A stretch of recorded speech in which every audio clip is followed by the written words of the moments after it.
Good morning, or good evening, or good afternoon, wherever in the world you may be, whatever time of day it may be. I am going to talk to you about the new VitalStim device.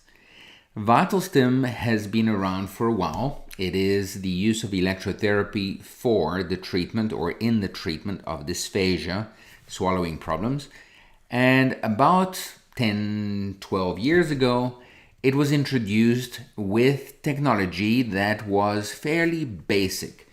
Many of you will know this little device. It is the basic VitalStim handheld device, which has 2 channels of current with an up and down intensity control and an on-off button, and that's pretty much it. The therapist, the clinician, cannot change anything to the way this device works.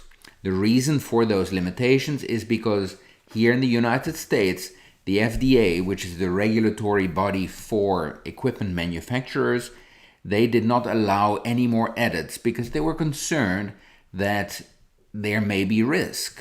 Applying electricity in this part of the body has always been a bit of a concern to the FDA, so they said, no, we don't want to allow any modifications of the current. Well, that was 10, 12, 13 years ago now. Things have changed. There have been no adverse events in all the years since VitalStim has first been introduced.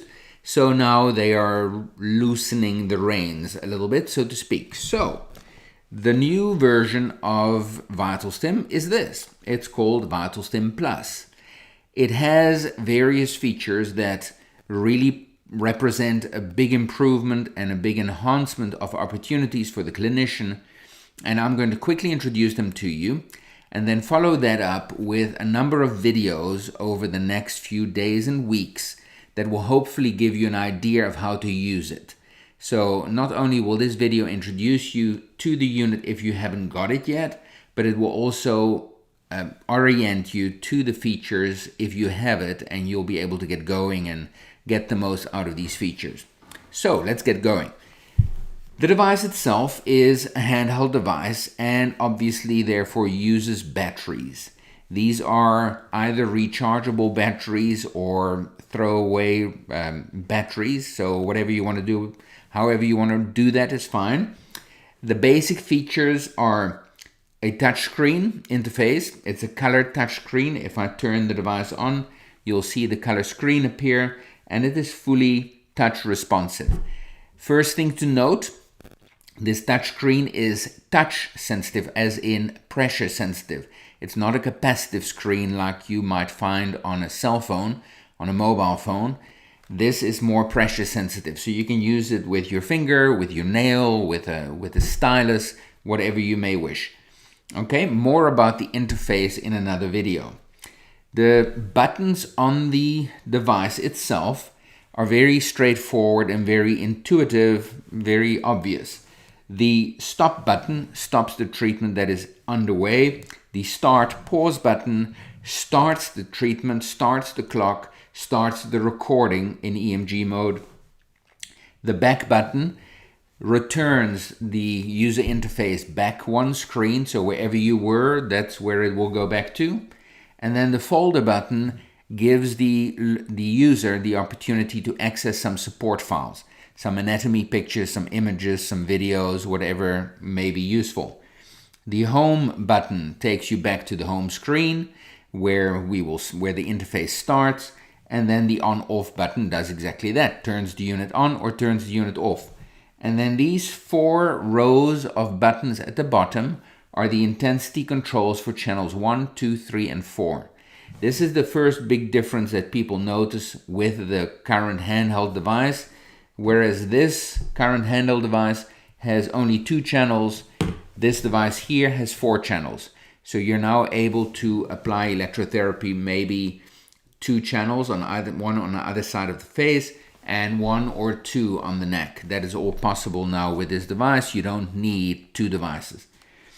That's it for the front of the device. At the top of the device, you will see the ports. 1, 2, 3, 4 outputs for the current, so each channel having its own output. These ports are connectors for the lead wires.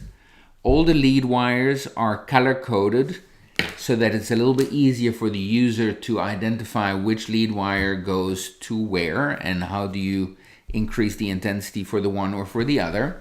So that's these two, the two on the left and the two on the right. And then in the middle are two additional ports. The black one is for the reference lead wire for EMG, surface EMG biofeedback. More about that in another video. And the white one is for the handheld switch. I'll show you that now, but I'll give you more information about it in a minute. This switch is to activate the treatment and then release it, let it go whenever the therapist wants it. So it's a very customizable intervention or delivery of the current. So that's the handheld switch. And those are the ports at the top. Then the back of the device has the speaker at the top. You don't need to do anything with that, of course. And the battery compartment. The battery compartment, very basic. It takes AA batteries. The AA batteries can either be rechargeable batteries like the one I've got in here, which is recommended, or they are disposable batteries, and in which case you just have to change the batteries from time to time. Then the last feature for this video that I want to show you is this little port on the side. This is the access port for the micro SD card. It's a memory card. If you peel the plastic back, you see the little card here on the side. You just click in order to release it. And it is a tiny little card, memory card. This memory card contains files of patients if you choose as a user to save your patient data to the card. So all the patients will fit on here. There's room for many, many patients.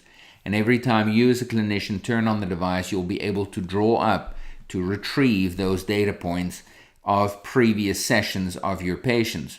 So that is often very useful, obviously. You might also decide to just take this and with the help of an adapter, I've got a USB adapter, but there's many different ways of doing this. But now I've slid my card into the USB adapter.